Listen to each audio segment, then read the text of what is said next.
नमस्कार, मैं हूं रंजीत चौहान। इस देश में कभी निर्भया तो कभी अभया जैसी महिलाएं शिकार होती रहती हैं। और शिकार क्यों ना हो साहब, क्योंकि सरकारें जो हैं रेपिस्टों के साथ खड़ी हो जाती हैं।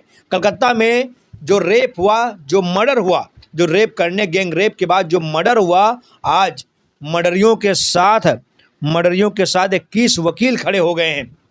जहाँ सब कलकत्ता रेप केस में पीड़िता के खिलाफ 21 वकील खड़े हैं। और सबसे शर्मनाक बात यह है कि उसमें 11 महिलाएं हैं। आज 21 वकील जो है रेपिस्टों को बचाने के लिए खड़े हो गए हैं। आज रेपिस्टों की तरफ जो रेपिस्ट हैं उनकी तरफ से लड़ने के लिए सैकड़ों वकील मिल जाते हैं, क्योंकि रेपिस्ट पैसे वाले होते हैं, पावरफुल लोग होते हैं। लेकिन जो पीड़िता होती है उसकी तरफ से लड़ने वाला कोई नहीं होता है, क्योंकि रेपिस्ट पीड़िता के पास पैसे नहीं होते हैं। आपको ये भी बता दें कि कलकत्ता में जो रेप हुआ उसमें सबसे बड़ा गुनहगार कोई है तो वो है ममता बनर्जी। ममता बनर्जी जानती थी कि उस अस्पताल में क्या होता है, उसके बावजूद भी आज तक उस अस्पताल पर एक्शन नहीं हुआ।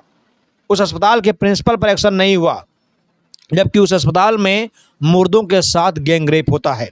ध्यान से इस खबर को सुनिएगा। उस अस्पताल में मुर्दों के साथ गैंग रेप होता था। उस अस्पताल में मुर्दों की डेड बॉडी को प्राइवेट अस्पतालों में बेचा जाता था। उस अस्पताल में ड्रग्स की सप्लाई की जाती थी।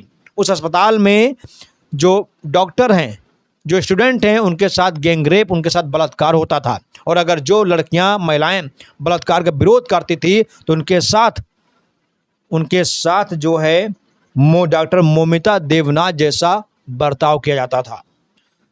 ये उस अस्पताल की सच्चाई। लेकिन आज तक ममता बनर्जी खामोश रही, कुछ बोली नहीं। और आज जब डॉक्टर मौमिता इस दुनिया में नहीं है, जिसे हम लोग अभया के नाम से जान रहे हैं, आज रेपिस्टों को बचाने के लिए ममता बनर्जी 21 वकीलों को खड़ी कर चुकी हैं। सुप्रीम कोर्ट में हिंदुस्तान के सबसे महंगे वकील कपिल सिब्बल को खड़ा कर दिया है, ताकि डॉक्टर मौमिता देवनाथ को इंसाफ ना मिले। ममता बनर्जी से घटिया इंसान आज तक आपने नहीं देखा होगा। और तो और साहब, आज चाहे राहुल गांधी की बात कर ली जाए या अखिलेश यादव की बात कर ली जाए, या हिंदुस्तान के जितने भी विपक्ष के नेता हैं उनकी बात कर ली जाए, कोई भी इस केस पर नहीं बोल रहा है। सभी लोग की जुबान सिल गई है, खामोश हो गए हैं। कोई नहीं बोल रहा है महोदय, कोई नहीं बोल रहा है। बोलेंगे क्यों?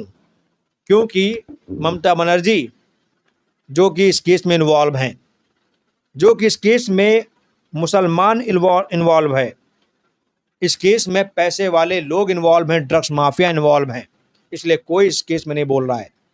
लेकिन हम तो बोलेंगे, और मेरे साथ आप भी बोलिए कि डॉक्टर ममता को इंसाफ मिलना चाहिए और रेपिस्टों को फांसी होनी चाहिए। जय हिंद, जय भारत।